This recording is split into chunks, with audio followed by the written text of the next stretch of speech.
Made a quorum, 12:30, and I've ordered very yummy pizza and some wraps for our lunch before. Okay? So, thank you. Thank you. Celia, you said the annual meeting part will start at 12:30? So snacks beforehand. Excellent. Okay.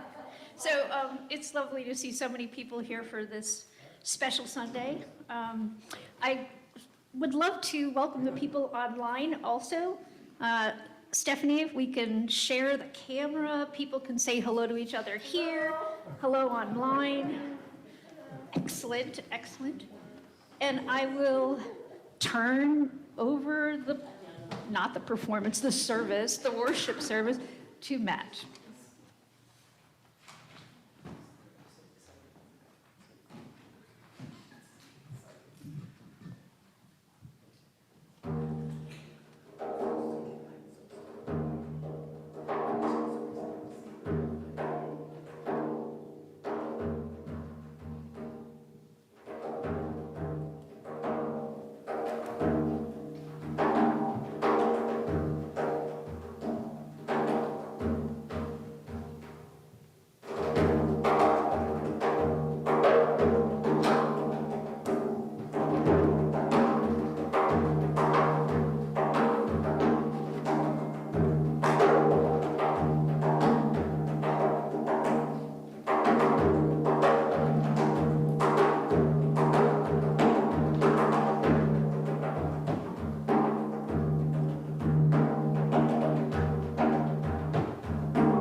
Well, for our call to worship this morning, we'll begin with a song. Your part goes like this. Call down a blessing, call down a blessing, call down a blessing, call down. Call down a blessing, call down a blessing, call down a blessing, call down. Let's try that whole thing together. Call down a blessing, call down a blessing, call down a blessing, call down.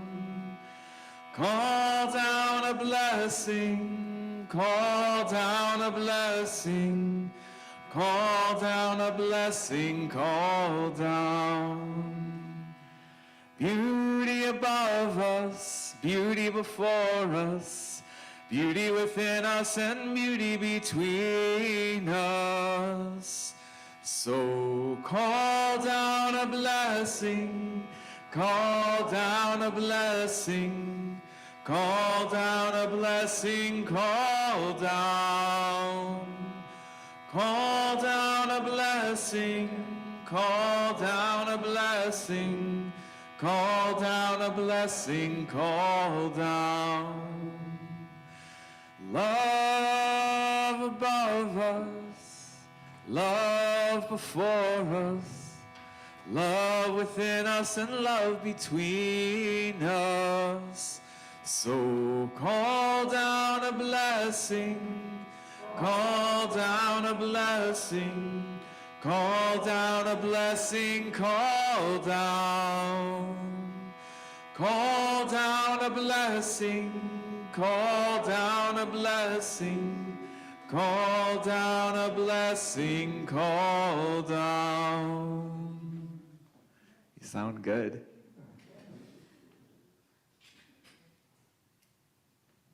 Ann, would you help me with the chalice lighting?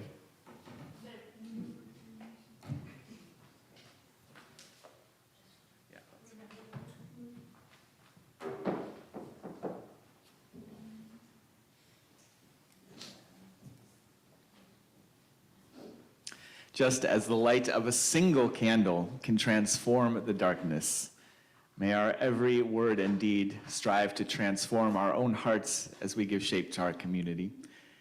And as the symbol of the chalice calls to mind the long history, the living tradition that we have envisioned, that we have inherited, may it also call us to work for the future that we have imagined.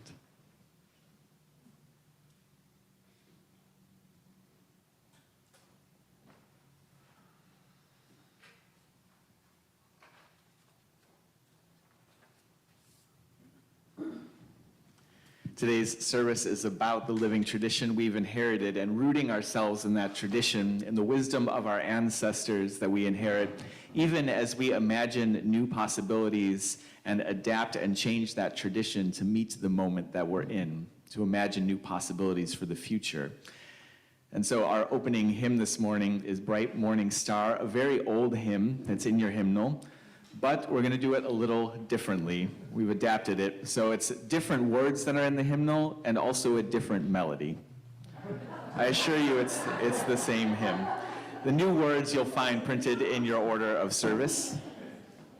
Although you probably won't need the order of service either. I'll call them out as we go. Oh, and they're up there too. Great. You've got them all over the place. It goes like this. Bright morning star arising, bright morning star arising, bright morning star arising. Day is a breaking in my soul. Can we try that? Bright morning star arising, bright morning star arising, bright morning star arising. Day is a breaking in my soul. That's pretty good. I invite you to rise in body or spirit as we sing together. And in my own worship community, Sanctuary meets on Wednesday evenings, we have a motto that says, we're going to begin with some singing, and then we're going to have some singing in the middle, and then we're going to finish up with some singing. And for all of our singing today, I invite you to participate in whatever way your spirit needs. And so if the words elude you and you just want to hum along, that's okay. That's just as good. And if what you need today is to just sit in silence and soak in the sound of the room, that's okay too. That's just as good. And if what you need this morning is to rock out like you are alone in the car with the radio, this is your morning to do it. And if what you need is to do some dancing in the aisles, we got space for that too. All right, let's take a deep breath together. Here we go. Bright morning star arising, bright morning star arising, bright morning star arising. Day is a breaking in my soul. Rise up from morning slumber. Here we go. Rise up from morning slumber. Rise up from morning slumber. Rise up from morning slumber.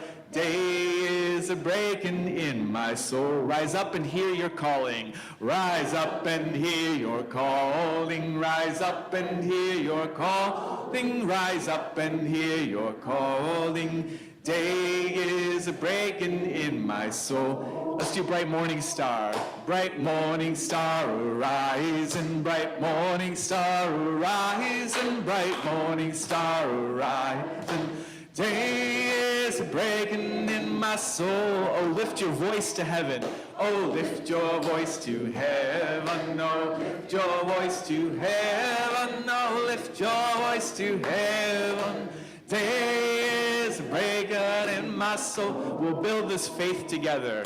We'll build this faith together. We'll build this faith together. We'll build this faith together. Day is a breaking in my soul. Bright morning star, last time. Bright morning star arising. Bright morning star arising. Bright morning star arising. Day is a breaking in my soul. Day is a breaking. Day is a breaking in my soul. Day is a breaking slowly. Day is a breaking in my soul.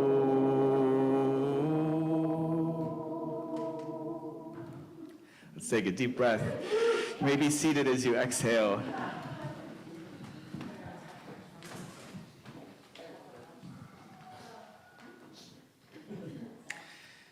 Adapting our tradition that we've inherited, imagining new futures means not always accepting the world around us as we find it. We know that the world as it is not the world as it could be. And so I have just the story to share with you all about that. Now, Desmond the mouse lived in the most beautiful meadow in all of the land.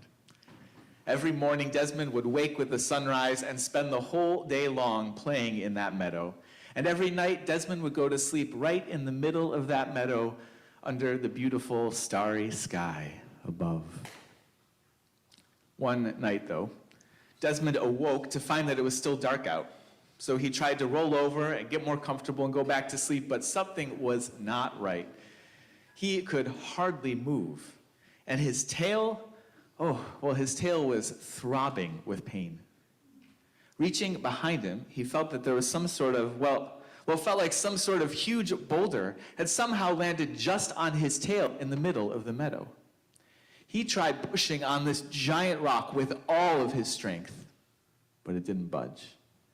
And when that didn't work, he tried tugging on his tail to get loose, tugging with all of his might, but it didn't work.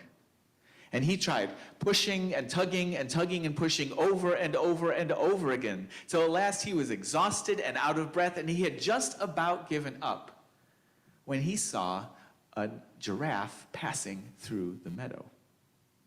He called out to this giraffe, excuse me, it seems that some sort of boulder has fallen just on my tail in the middle of the meadow.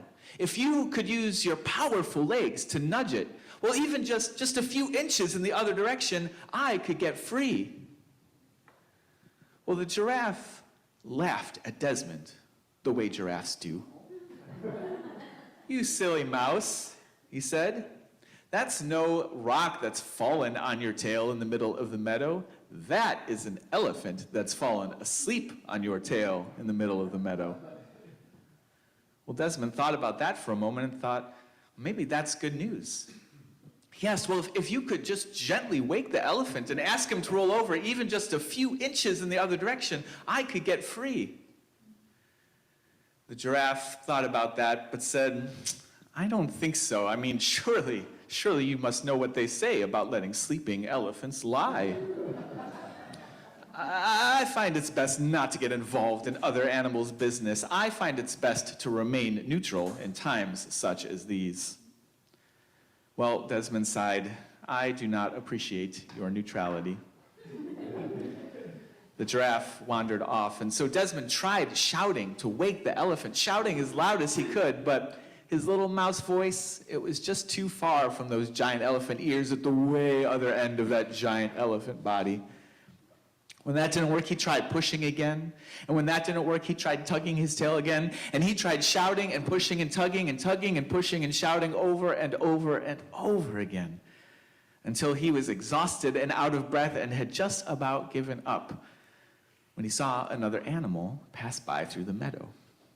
This time it was a gazelle, and so he called out, "Oh, gazelle, it seems that an elephant has fallen asleep just on my tail in the middle of the meadow. If you could just gently wake him up and ask him to roll over even just a few inches in the other direction, I could go free." "I don't know about that," said the gazelle. "I mean, surely you must know what they say about letting sleeping elephants lie. I find it's best not to get involved in other animals' business. I find it's best to remain neutral in times such as these." Well, the gazelle wandered off, and Desmond said almost to himself this time, "I do not appreciate your neutrality." One last time, Desmond tried shouting with all of his voice. He tried pushing with all of his strength and tugging with all of his might, and he tried shouting and pushing and tugging and tugging and pushing and shouting over and over and over again. Till last he was exhausted and out of breath, and he was about to give up for the last time when he saw another animal pass by. And this time it was another mouse walking through the grass. And when he called out, that mouse ran right over and introduced himself. He said, "My name is Nelson. What seems to be the problem?" Well, no sooner had Desmond explained the situation than Nelson ran all the way to the other end of that giant elephant body, and he shouted up to those giant elephant ears at the top of that giant elephant head, "Excuse me! It seems you've fallen asleep on my friend's tail in the middle of the meadow.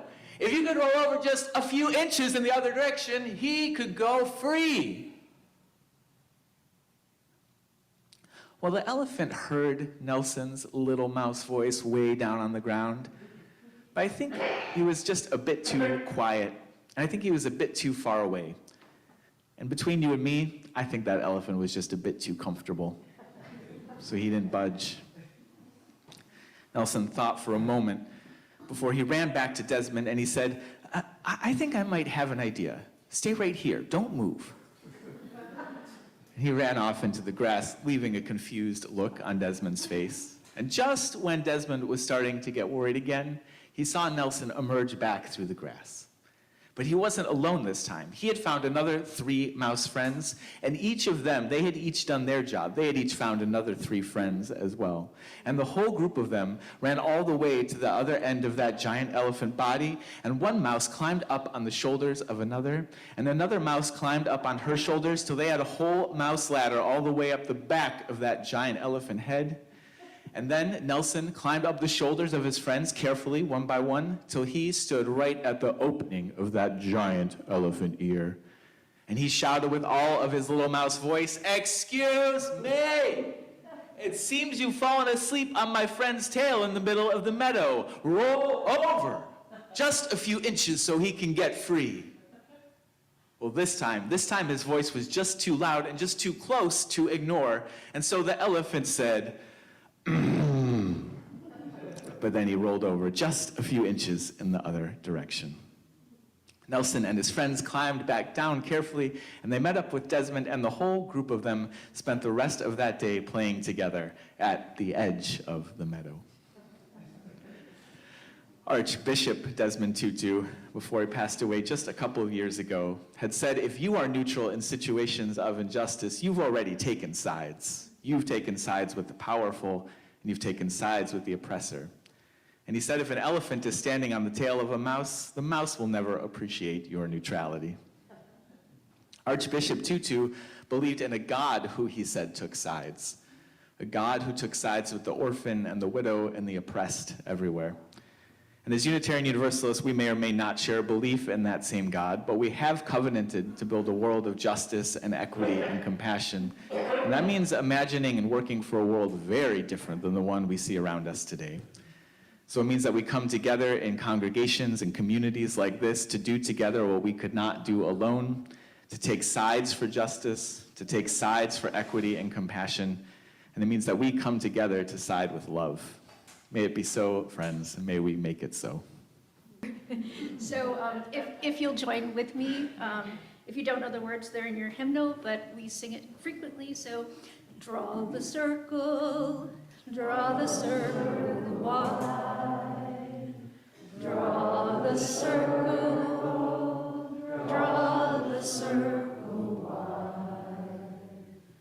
No one stands alone, we stand side by side.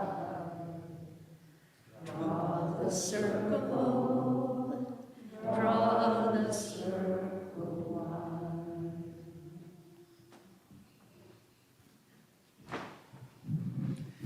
With that, I invite you to breathe deeply, to be present in this place where for now, at least, there is nowhere else you need to be.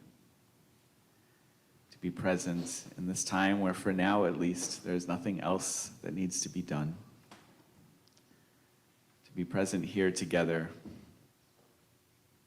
having shared the joys and sorrows of our lives, of our days, that are held together in community. Let's take a minute of shared silence.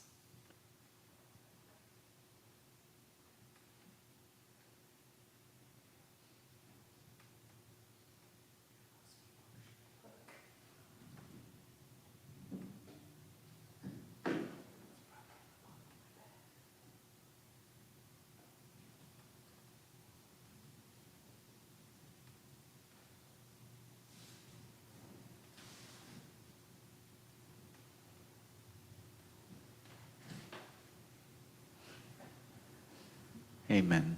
And blessed be.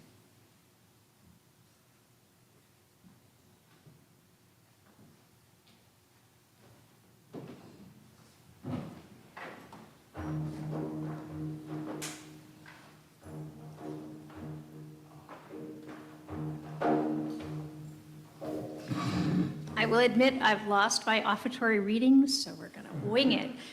This is the time in the service where we contribute, share generously with our congregation.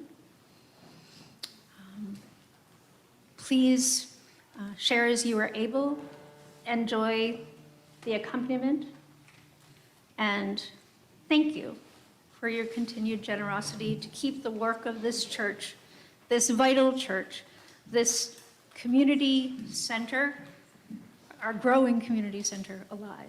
Thank you.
This is our first week in June, and I just wanted to share that when the worship committee came together to determine what our half plate was going to be for this month, we decided as a team that our goal would be to fill the coffers for our next minister, Steve.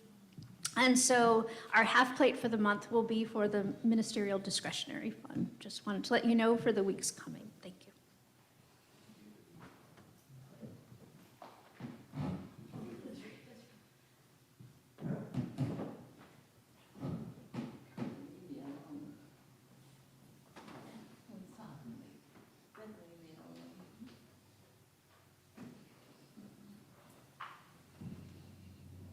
This reading comes from three theologians reflecting on the meaning of religious traditions that root in our history, but remain open to transformation. The first is from Ada Maria Isazi Diaz in her book, Mujerista Theology. And she says, the role of tradition is to make present the wisdom of generations past, which we are then called to evaluate and apply to the present in view of our need for survival, our need for liberation.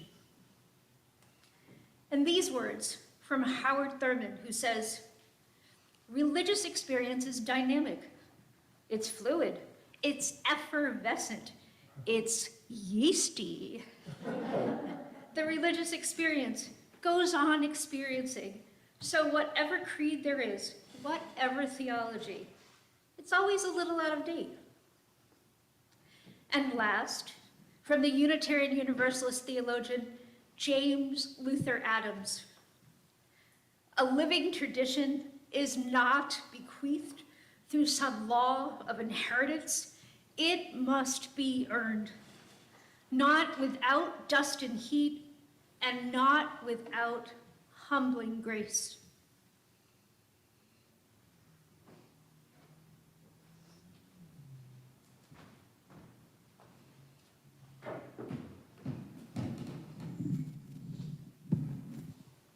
In another adaptation, the words of the song come from Leonard Cohen, but in a perhaps more sing-alongable version. The whole thing, almost, is call and response. So you can repeat after me. It goes like this.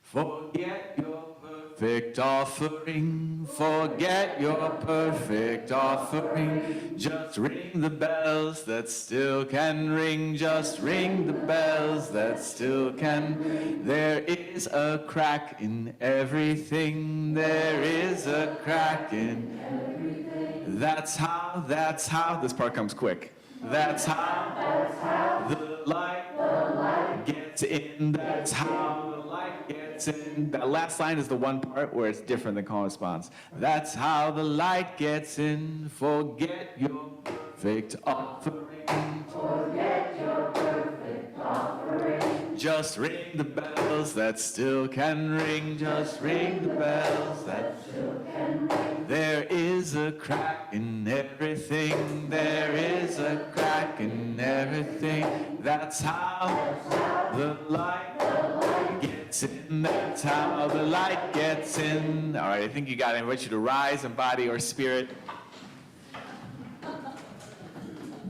Now with feeling. Perfect offering, forget your perfect offering. Just ring the bells that still can ring, just ring the bells that still can ring. There is a crack in everything, there is a crack in everything. That's how the light gets in, that's how the light gets in. Forget your perfect offering, forget your perfect offering. Just ring the bells that still can ring, just ring the bells that still can ring. There is a crack in everything, there is a crack in everything. That's how the light gets in, that's how the light gets in. Forget your perfect offering, forget your perfect offering. Just ring the bells that still can ring, just ring the bells that still can ring. There is a crack in everything, there is a crack in everything. That's how the light gets in, that's how the light gets in. Forget your perfect offering, forget your perfect offering. Just ring the bells that still can ring, just ring the bells that still can ring. There is a crack in everything, there is a crack in everything. That's how the light gets in, that's how the light gets in. Forget your perfect offering, forget your perfect offering. Just ring the bells that still can ring, just ring the bells that still can ring. There is a crack in everything, there is a crack in everything. That's how the light gets in, that's how the light gets in. That's how the light gets in, that's how the light gets in. That's how the light gets in, that's how the light gets in. Nice.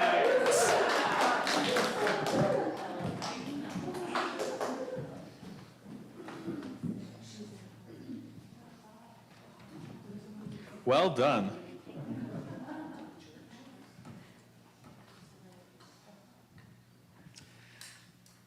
Well, I grew up just outside of Chicago and moved to Boston for music school many years ago. And ever since the day that I arrived in New England, my Midwestern prairie heart has been absolutely enamored with the ocean. And knowing of this fascination with the sea, my mom got me a very special birthday present for my 40th birthday a few years ago. She bought me a ticket for a 4-day excursion out on the actual ocean on an actual old tall ship. This boat called the Louis French is the oldest schooner still on the water. It's a gaff-rigged, topsail, double-masted schooner.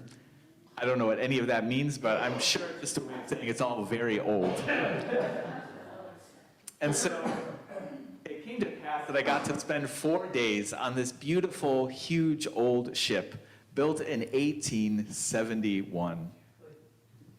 One morning I was sitting in the crowded little kitchen below deck, and I noticed this huge beam across the center of the ship, and it was carved with the original serial number of the ship from the boatyard where it was built in 1871.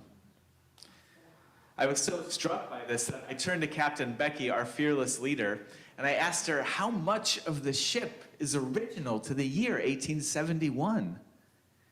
And she put her hand on that beam, and she looked at me and she said, well, this beam here. Oh, maybe, she added, maybe also the iron bell at the top of the mast. That might be original too. I was floored.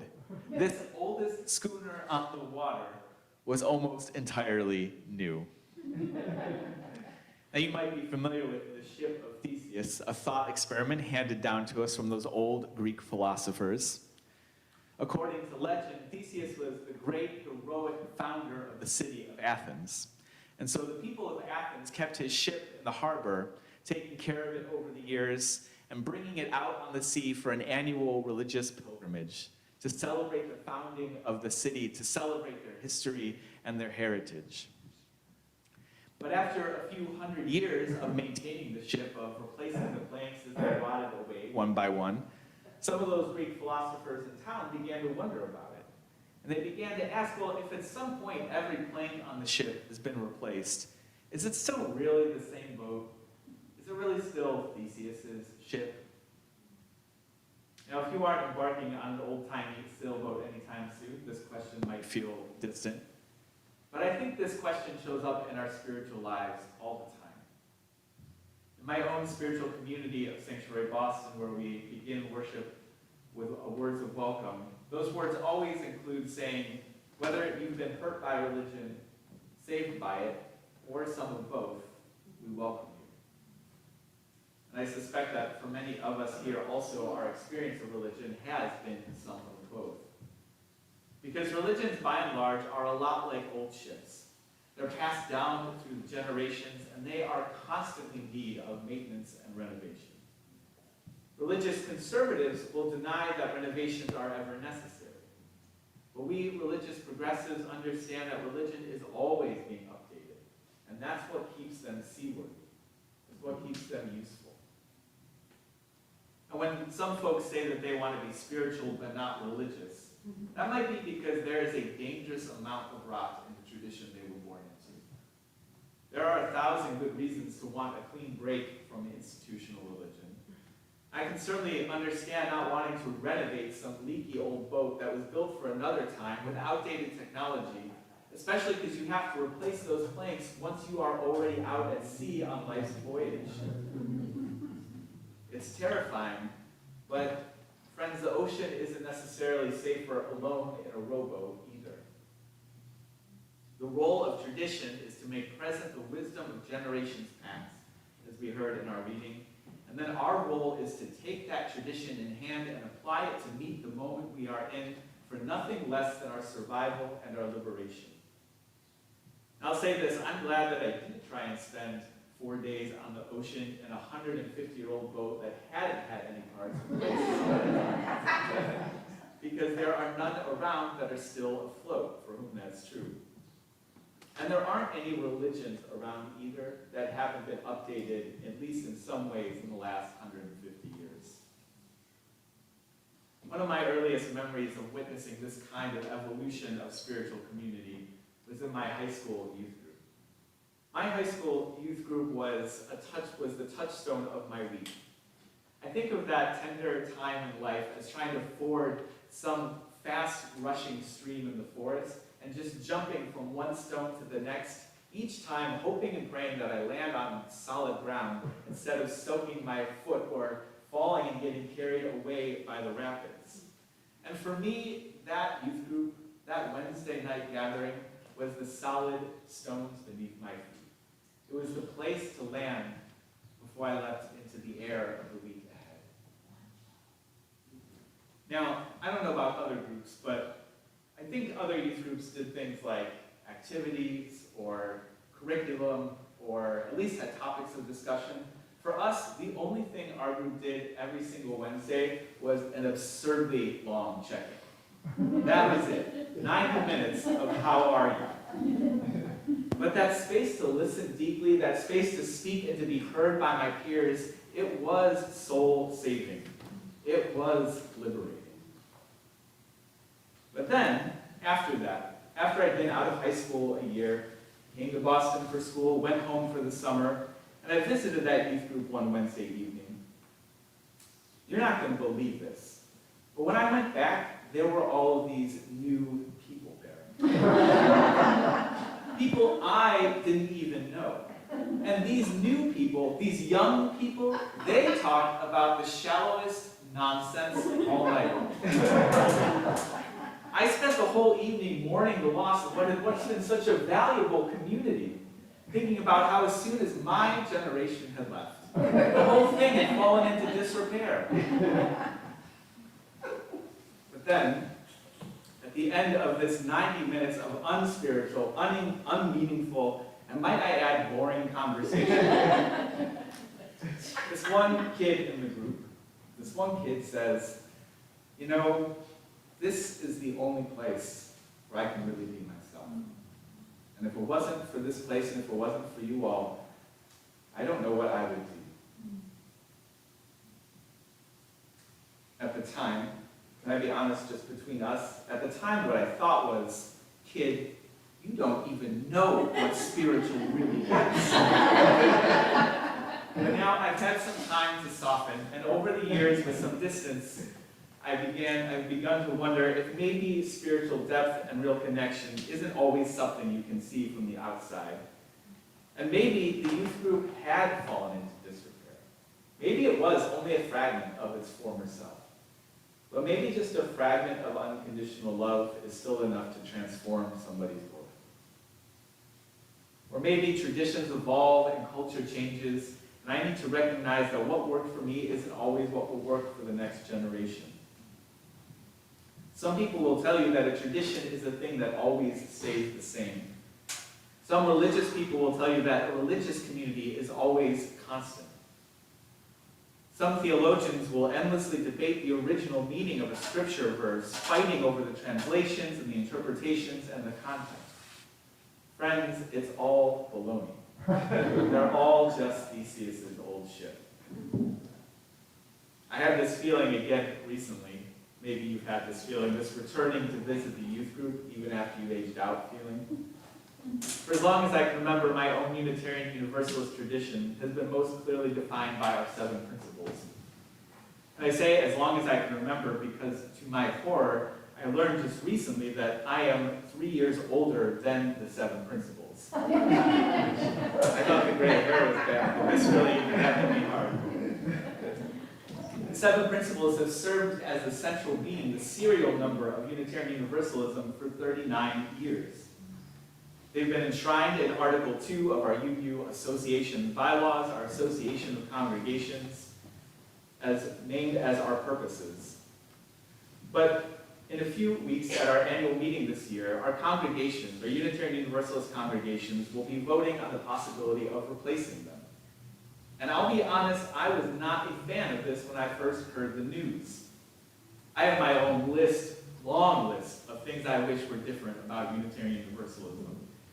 And in fact, most of my adult life has been pushing and pulling at this old tradition of ours, trying to rebuild this creaky old boat. So I was embarrassed when I heard of this, and I heard this all too familiar voice coming from inside the house this time. This voice saying, well, sure I want change, but not this change. Sure I want this kind of change maybe, but not now. After wrestling with these feelings, though, I took some deep breaths, and after about 14 posts came across my social media feeds about it, I eventually took the bait and I clicked the link and I finally read the new proposal. And you know, most of the words that are proposed for these newly renovated purposes, they were familiar. There were words like justice and equity and interdependence. There was a new word, though, that stuck out to me. The word transformation. The covenant to collectively transform and grow spiritually and ethically. Openness to change is fundamental to our Unitarian and Universalist heritages. Never complete and never perfect. I had to admit that changing our principles to state that we are open to change is a good change. And apparently it's a reminder that I, as much as anybody, could use. There's one other part of that gaff rig sailboat that Captain Becky later mentioned might be original. She pulled me aside at lunch and she said, you know, it might be that the planks on the bottom of the hull might be original as well. Because being underwater, the bacteria doesn't have oxygen to grow there. And so they last a lot longer. And somehow it didn't surprise me that the part of the boat most central to keeping it afloat, which is after all a boat's most essential purpose, it didn't surprise me that those planks have staying power, even though they're hidden underneath, invisible to a tourist like me. Maybe what's most important isn't always what's most visible when you look at a tradition, or a community, or a person. There's another word as well being added to our possibly new UU values in a few weeks at our annual meeting. The word love. Love wasn't in the principles before. At least not where we could see it in the writing. Perhaps it was invisible underneath. But now it will be at the center where it belongs, keeping everything else afloat. I used to be captivated by this question of Theseus's ship. But now when I think of that old boat in Athens Harbor, I think maybe it doesn't matter much if we call it Theseus's or not. What matters is that it's able to make that annual pilgrimage. What matters is that it's seaworthy. What matters is that each new generation is able to take what was handed down to them and make use of it for their own survival and their liberation. The important thing about a sacred text isn't winning an argument over what it was supposed to mean 1,000 years ago. The important thing is whether it makes you a more loving person this year. The important thing about a tradition isn't whether we do it the same way this year that we did it a year ago. It's whether the sameness or the differentness offers us some grounding, offers us some warmth and some connection when we need it most. So dear ones, if you have been hurt by the religion that raised you, know that it's okay to leave and make a clean break. And know also that it's okay to replace all of the rotten parts, even if all that's left at the end is an old beam in the middle and a few planks down below. And if you have been saved by a religion that offered you at least a fragment of unconditional love when you needed it the most, go ahead and pass that fragment on down to the next person in whatever form they need it. Dear ones, may we claim the wisdom of generations past, even as we imagine new possibilities for the future. May we claim our living tradition and use it to meet the moment we are in. May we make the ship anew, even as we sail it together. May it be so, and may we make it so. Amen.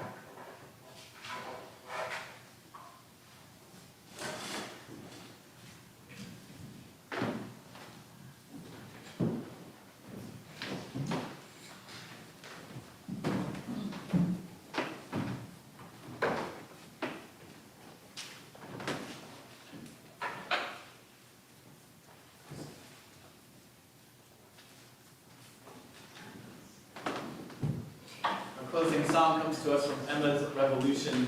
It's called Keep On Moving Forward. It goes like this. Gonna keep on moving forward. Keep on moving forward. Keep on moving forward. Never turning back. Never turning back. Try that together. Here we go. Keep on moving forward. Keep on moving forward. Keep on moving forward. Never turning back. Never turning back. When you mention rise in body and spirit, this is when the piles of the harmonies. They might even sing out like you're singing in the shower. Keep on singing loud.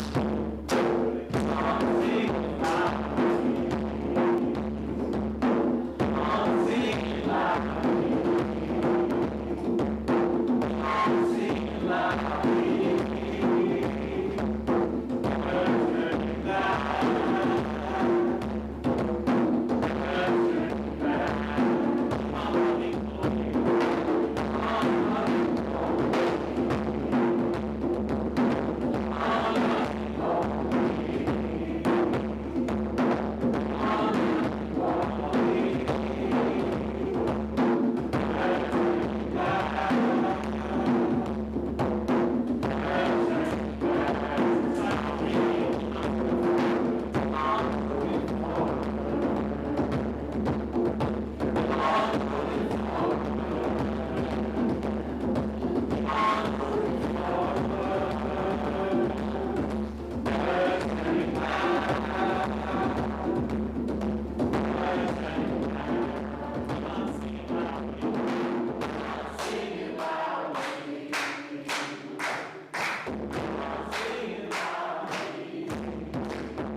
Like that? Is it working now? I think the battery's gone. I think the Oh, dear. Just project. Well, I only have one more sentence left. Dear ones, may we claim the wisdom of generations past, even as we imagine new futures and build them together. May we make the ship anew as we sail together. May we sail towards love. Go in love, go in peace, and go and be blessed as you are a blessing.